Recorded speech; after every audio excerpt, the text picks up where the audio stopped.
Hello and welcome to Wisdom Commerce classes. Lecture on Organization of Commerce. Okay, we will continue with the chapter of Entrepreneurship Development. This will be the last lecture on this topic. In the previous lecture, we had left off by understanding what is training and how it is important for the entrepreneurs and the economy. Okay, well, that is clear. Now we will continue ahead. Okay, चलो. India एक बहुत बड़ा देश है. You know what, world की 17% population India में रहती है. सो ऑब्वियसली हमें इतने सारे एंटरप्रेन्योर्स भी ट्रेन करने पड़ेंगे. Yes, to have a better economy for our country. Yes, we want more and more good qualities of entrepreneurs. Yes or not? इतने सारे एंटरप्रेन्योर्स को ट्रेन करना इजी नहीं है. इसके लिए हमने entrepreneurs development programmes, that is what EDP चाहिए. उसका फुल फॉर्म क्या है? Entrepreneurs development programmes. यस, तो अब हम देखेंगे ये EDP होता क्या है एग्जैक्टली और इंडिया में कितने EDPs चल रहे हैं और इन EDPs के बारे में हम डिटेल में जाएंगे. See, before starting what is EDP, I will first tell you what is exactly EDP so that you can understand it better. See, EDP एक ऐसी इंस्टीट्यूट या एक EDP ऐसा प्रोग्राम है जिसे डिजाइन किया हुआ है by the government just to train all the entrepreneurs. और सारे एंटरप्रेन्योर्स ऐसे ही मिल जाते हैं? नहीं, we have to just scan कि कौन से लोगों में एंटरप्रेन्योर्स की क्वालिटीज है. जैसे आई will give you an example of a monitor. क्या क्लास में किसी को भी मॉनिटर बना देते हैं? Yes or not? No, you better know it. Yes or not? किसी को भी मॉनिटर नहीं बनाते. जिसमें मॉनिटर बनने की क्वालिटीज होती है उसे ही मॉनिटर बनाया जाता है. Yes or not? This you got it clear? The situation is same here also. Entrepreneurs सबको ट्रेन, EDP सबको ट्रेन नहीं करती है. EDP सिर्फ उसी ट्रेन करती है जिसमें एंटरप्रेन्योर्स होने की हरकतें हो, क्वालिटीज हो, जिसमें एंटरप्रेन्योर्स होने की एबिलिटीज हो. Okay, got this point clear? Now let's come to the EDP. First we will start with the definition. What is EDP का definition? An EDP has been defined as a program designed to help a person in strengthening his entrepreneurial motive, in acquiring skills and capabilities necessary for playing his entrepreneurial role efficiently. Okay, बहुत बारी definition है again. So it's very easy. You just have to break this definition and you will be by hearted with this. Okay, चलो EDP क्या है? It's a program. क्यों है? इसके दो reasons हैं. First is help in strengthening entrepreneurial motive. Second is acquire skills and capabilities. ये सारी चीजें हम क्यों चाहिए? To fulfill his role efficiently. Okay, so once again if you joined all this sections you will get your definition. Okay, the definition तो clear हो गई है. अब हम देखेंगे कि EDP में करते क्या है. सिर्फ definition enough नहीं है, काम भी तो करना पड़ेगा. So EDP में क्या काम होता है? We will look into it. See, EDP has 3 steps. EDP has 3 steps. EDP exactly क्या है? EDP has 3 steps. Entrepreneurs Development Program.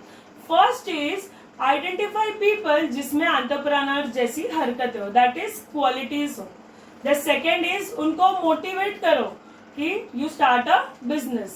The third step is उनको ट्रेन एंड गाइड करो. Okay, see the first step is identify people, then motivate them and train and guide them. Okay, ये 3 steps होते हैं EDP में. अब हम EDP की कुछ हिस्ट्री देखते हैं कि ये स्टार्ट कैसे हुआ और कहाँ से हुआ.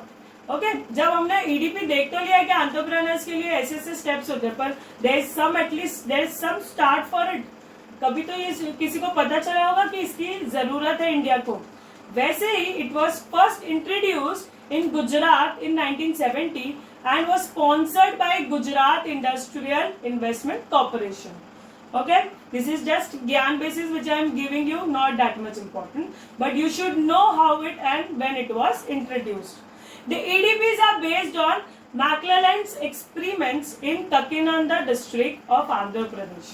In this experiment, business were provided with motivation and training, and they came up with good results. उन्होंने इनिशियली जब स्टार्ट करा तो उन्होंने ऐसे जिसमें थोड़ी बहुत क्वालिटीज और स्किल्स थे एंटरप्रेन्योर्स की, उन्हें उनको ट्रेन किया, गाइड किया, and they came up with a very good results. So what happened? They found it very successful that training and guiding people who had some entrepreneurial qualities is giving us good rewards.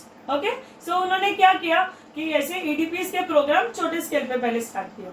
जैसे हमने 3 steps तो इसके देख लिए हैं, लेकिन ये 3 steps करने के लिए हमें बहुत सारे छोटे छोटे स्टेप्स करने पड़ते हैं. Yes or not? ऐसे इनिशियली अपन स्टार्ट नहीं कर पाते. तो हम देखेंगे कि ये छोटे छोटे स्टेप्स क्या होते हैं. See any EDP include steps. What? Arrangement of infrastructure. We cannot randomly start anywhere doing anything. We want roads, we want electricities, waters, factory space, transformation, labor, etc. Yes or not? Selection of potential entrepreneurs. मैंने सबसे पहले क्या बोला? You need to have qualities of entrepreneurs. ऐसे ही random लोगों को हम entrepreneurs की ट्रेनिंग नहीं दे सकते. They should have qualities of it. Identification of enterprise. इन एंटरप्रेन्योर से कौन से बिजनेस करवाना है, that is also one quality. See ऐसे अगर तुम वड़ा पाव वाले से कचौरी बना दिया तो ऑब्वियसली सब मैस हो जाएगा. Yes or not? Vada pav वाले से सिर्फ वड़ा पाव भी बनवा सकते हैं और कचौरी वाले से सिर्फ कचौरी बनवा सकते हैं. वैसे ही कोई भी एंटरप्रेन्योर से ऐसे रैंडम जम्बल्ड अप बिजनेस नहीं करवा सकते. When you start training to them you should know what exact qualities and in which stream they are expert. Okay? So identification of enterprise, ये हो गया actual training programme. Once you know कि ये entrepreneur हो सकता है और इससे ये बिजनेस सही हो सकता है, you have to start training them. Selection of training personal, उनको पर्सनली ट्रेनिंग देना चाहिए, और however you can give it, like trainers, experts, etcetera. Okay? Selection of training method. How are you going to give training to them? There are various types of training people like lecture, seminar, demonstration, etc. And then when all this is completed, you need to start giving an actual training. Like you start give it some small business that हमने देखा ये organizing building. You start with the small scale and then slowly it is going to be a big enterprise. And slowly in actual training you will exactly know where the entrepreneur is standing. Monitoring and following them. Obviously, when you complying such work to these entrepreneurs, you will obviously going to monitor them. Okay, so these are the steps. वो सब तो ठीक है, चलो इतना सब तो हो गया. एंटरप्रेन्योर्स की 3 क्वालिटीज होते हैं. एंटरप्रेन्योर्स को कैसे मोटिवेट करते हैं, how they start the training, and from where it started we have completed all this things. I hope this is clear this much. Okay, चलो नेक्स्ट. पर इतना सब करने से पहले हमें ये डिसाइड करना पड़ेगा कि हम EDP से चाहते क्या है. इतना सब जो हमने किया है वो सब हमने क्यों किया. यस, हमने ट्रेनिंग ली, हमने सारा कुछ करा, उनको सब गाइड किया, मॉनिटर किया, everything we have done. Why are we doing all this things? Why are we giving training? Why government has built up a training centre और EDPs for the entrepreneurs? It is because it has 5 objectives. It has 5 objectives. First is what? To foster entrepreneurial growth. See, entrepreneur will obviously be boosted, and when they start the management or when they start their own business, what will happen? It will foster entrepreneurial growth. Optimum use of available resources. See, once these entrepreneurs are trained, they know how to use the available resources. There is less of wastages. Development of backward regions and socially disadvantaged groups. See, it gives opportunities to everybody. The backward regions, the socially disadvantaged groups. Disadvantaged groups are like Adivasis. There's a development in these regions also. Yes or not? See, entrepreneurs are trained in every area so that they can grow their own regions or the rural regions or socially disadvantaged groups. Generation of employment. When there are too much of business, there is a generation of employment.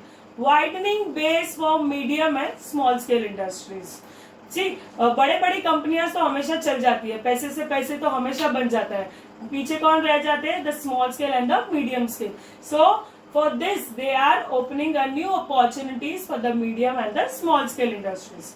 Okay, so this is clear. What are we getting from EDP? So this much we are clearing. हम EDP कहाँ से start हुआ था, क्यों start हुआ था, किस तरह से स्टार्ट हुआ था, क्या EDP में होता है और EDP से हमें क्या चाहिए. I hope this is also clear. Okay, यहाँ तक हमने देखा कि EDP का सारा चीज स्टेप्स क्या होता है, सब कुछ is completed. Now we will see government of India ने कौन कौन से EDP स्टार्ट किए. Yes, अभी हम ये पढ़ेंगे कि ईडीपीज हमारे कंट्री में कौन से हैं.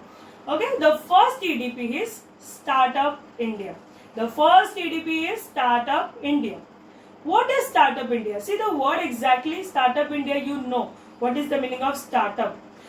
Startup India में एक चीज हम देखेंगे कि startup का first definition क्या. Okay, a startup is an entity having its headquarters in India, which was opened less than 10 years ago and has annual turnover less than 100 crores. Okay, फिर से let's break into 3 parts and you will be clear with your definition. The first is headquarters India में होना चाहिए. The second is less than 10 years. The third is turnover less than 100 crores. Okay, you will combine these 3 things and you will get your definition. Next, इस Startup India में 2 programs या scheme है. See, first was what EDP, that is Startup India. This Startup India has 2 programs. First is iMade program. इस programme से 10 lakh mobile app startup को support करना है. इस प्रोग्राम में please listen to me carefully. इस प्रोग्राम में 10 लाख मोबाइल ऐप स्टार्टअप्स को सपोर्ट करना है. What are these mobile app startups? The startups which are only basis on the mobile apps. Example, you are using it daily, Zomato, Swiggy, etc. Yes or not? You just online orderly, there is no official shops or something like that. Yes or not? They are only based on the apps. So iMade program says you have to support 10 lakhs mobile app startups. Okay. Second is Mudra scheme. What is मुद्रा bank scheme? Mudra bank scheme से गरीब या backward लोगों को micro में small finance करके लो interest loans देते हैं. Okay, so there are 2 startup. First is iMade and the second is Mudra bank services. Mudra bank scheme, Mudra bank जो बैकवर्ड लोग हैं या जो जिसको फाइनेंस की जरूरत है उसे लो इंटरेस्ट रेट को लोन्स देते हैं. Okay, so Startup India has two programs. First is iMade and the second is Mudra Bank scheme. So हमने स्टार्टअप का डेफिनेशन देखा और स्टार्टअप इंडिया के 2 स्कीम्स देखे. Okay, so this is clear. अब हम देखेंगे स्टार्टअप इंडिया की हिस्ट्री और एक्शन प्लान देखते हैं. ऐसे ही रैंडम ही ईडीपी चालू हो गया, ऐसे ही रैंडम ही स्टार्टअप चालू हो गया? No, there was this was an initiative of government of India. It was started in 2016. Its main aim is to building ecosystem to nurture startups. Yes, see, कोई भी चीज अगर हम स्टार्ट कर रहे हैं which is started by the government, it is obviously for the country of people to foster the entrepreneurial growth and obviously to have a better economy of India. कोई भी चीज हम ऐसे ही रैंडम स्टार्ट नहीं करते, हम उसकी कोई तो वजह से स्टार्ट करते हैं. यानी हमने ये सब पूरा ख्याली पुलाव तो देख लिया कि ये करना है वो करना है, पर कैसे करना है, ये स्टार्टअप स्टार्ट कैसे हुआ था, इस एक्शन प्लान को फॉलो करके ये सारे एम्स अचीव करने हैं. कौन से एम्स अचीव करने हैं? जो गवर्नमेंट ने हमें बताए हैं, जैसे हमने ईडीपीज में देखे. ओके, चलो अभी हमने ये सारी चीजें देख ली और ये स्टार्टअप में अभी क्या करना है स्टार्टअप इंडिया को, ये हम देखेंगे. See, once when you start any of the business, see like you also when you start any of the business, हम सबसे पहले क्या सोचेंगे कि अगर पहले स्टार्टिंग में डिफिकल्टीज आ गई तो are you going to start this business? No. हाँ, यस और नॉट? अगर हम कोई भी बिजनेस चालू कर रहे हैं, जैसे कि लेट्स सपोज अगर हम बुक स्टॉल्स चालू कर रहे हैं, हाँ, और अगर हमें सारी की सारी कंट्रीज को घूम के हमको बुक्स अवेलेबल करनी पड़ती है हमारे शॉप्स के लिए, यस और नॉट? तो क्या अगर हमें सारी बुक्स मिलेंगे ही नहीं, हमें इनिशियल स्टेज पर डिफिकल्टी आने लगी, तो हम क्या वो स्टार्ट करेंगे? नहीं करेंगे. इसके लिए गवर्नमेंट ने क्या किया है, for any of the startup to start action plan होना बहुत ईजी होता है. अगर उसको डिफिकल्ट बनाया है तो ऑब्वियसली इनिशियल स्टेज में कोई भी स्टार्टअप शुरू ही नहीं करेगा, उससे वहीं पे स्टॉप हो जाएगा. हाँ, तो इसके लिए गवर्नमेंट ने फर्स्ट पॉइंट क्या बोला है? It's simplification and hand holding. Simplification and hand holding का मीनिंग ही तुम्हें पता है. Simplification means simple and hand holding is giving everything in your hands. It is making you so easy that it is simple in rules, यानी legal and financial rules and regulations come follow करने पड़ते हैं. इसका मतलब सरकारी office के धक्के कम खाने पड़ते हैं. ब्राइब्स नहीं देनी पड़ती, online procedures, everything is available. yes or not? okay. Second is funding support and incentives. Government funding process में इनडायरेक्टली पार्टिसिपेट करती है. कैसे करेगी? बाय टैक्स एग्जेम्पशंस या कोई भी लोन्स इजीली लो इंटरेस्ट पे देगी. वैसे ही तुम्हें funding support and incentives provide करेगी. Sorry. Third is government academia partnership and incubation. See government क्या करती है पता है? जब हमें कोई भी स्टार्टअप स्टार्ट करना होता है ना, तो उसकी ना छोटे छोटे ऑर्गेनाइजेशन बना देती है, so that they can support you indirectly by giving loans और मनी और in any of the form. Yes, that is incubation. Next is this three thing is finished. Now the fourth one. अब हम देखेंगे कि ये सब करके हम स्टार्टअप इंडिया प्रोग्राम से अचीव क्या करना चाहते हैं. सी फर्स्ट स्टार्टअप इंडिया हमें इसके लिए ये 3 पॉइंट्स बताए, ताकि see it is for your information also. In future, now you are in 12th standard, in the future when you start your own business, trust me, startup India और startup any of when you are starting in your own India, यहाँ पे सारी चीजें easy है. You just need to have innovative creativity mind, you to have a new business in the market. India ने हमारे लिए, government ने हमारे लिए बहुत इजी कर दिया सारी चीजें. जैसे अगर तुम्हें कोई भी चीज करनी हो तो तुम्हें ये सारी चीजें जो मैं बता रही हूँ वो फॉलो करोगे, तुम्हें सारी चीजें इजीली स्टार्टअप करने अवेलेबल हो जाएगी. ओके. सो ये स्टार्टअप फुल के ऑब्जेक्टिव्स क्या है? ऑब्जेक्टिव्स ये है, ₹10,000 करोड़ स्टार्टअप फंडिंग पुल. क्या होगा? फंडिंग मिलेगी स्टार्टअप पुल के लिए. Reduction in patent registration fees. In case अगर पेटेंट करवाना हो तो तुम्हें फीस कम देनी पड़ेगी. Improve bankruptcy code, 90 days extend भी हो जाएगा. Freedom from capital gain tax for the first 3 years. Freedom from tax for first 3 years. Imagine the main important part. Any of the startup, when you start, first 3 years you don't have to pay tax. Freedom from capital gain tax also from the first 3 years. Trust me, this is the best thing the government can do for any of the startup business. Self-glorification compliance. What is self-glorification compliance? It gives you an opportunity to improve your business. Target 5 lakh schools and involve 10 lakh children in innovation related programs. Okay, so these are the objectives of Startup India. Encourage entrepreneurship within the country.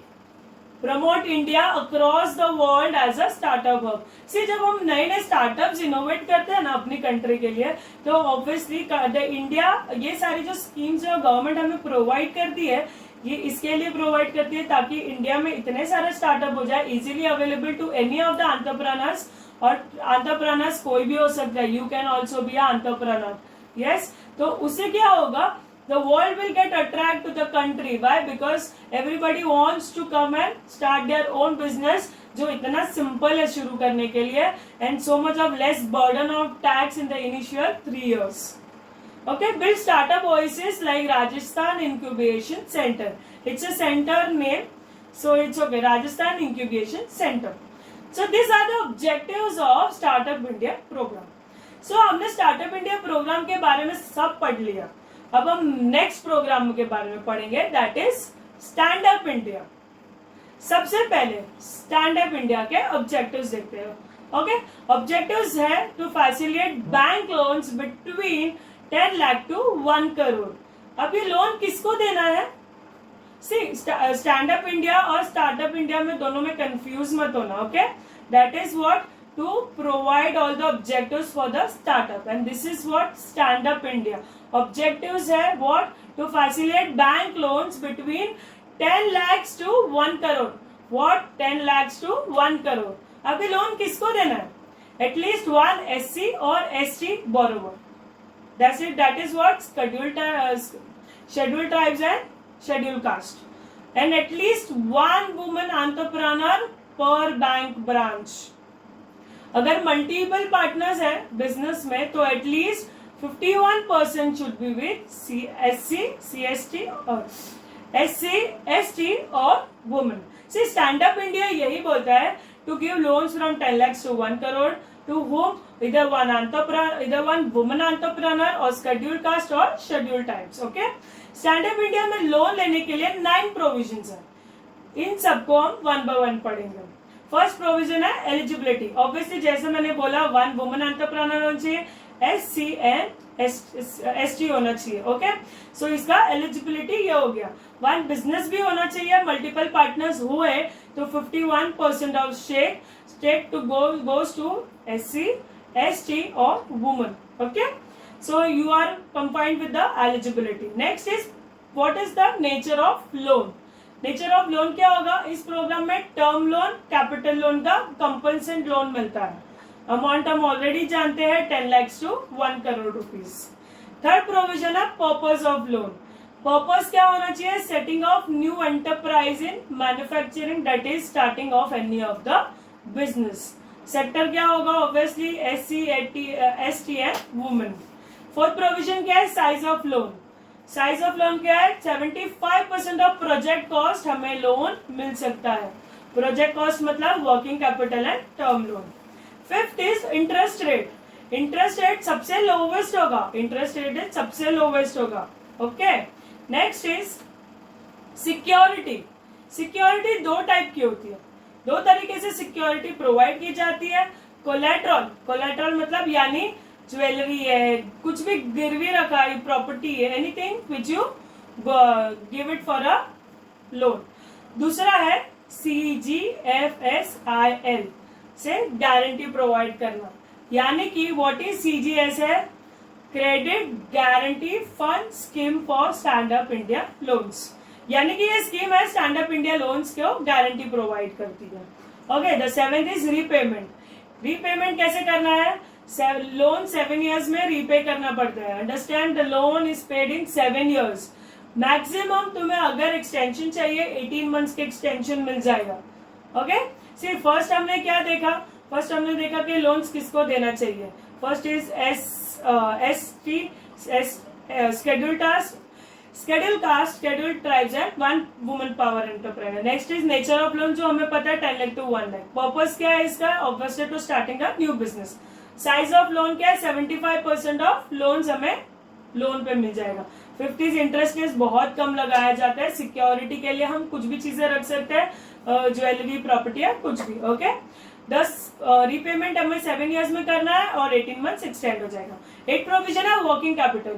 अगर 10 लाख से कम working capital है तो हमें क्या दिया जाएगा? रुपए debit card दिया जाएगा, जिससे हम क्या कर सकते हैं? वर्किंग कैपिटल है जिससे कैश क्रेडिट लिमिट इसके थ्रू सैंक्शन किया जा सकता है। Okay, so 9th provision is margin money. इस स्कीम में क्या होगा? 25% मार्जिन मनी है। मार्जिन मनी क्या होता है?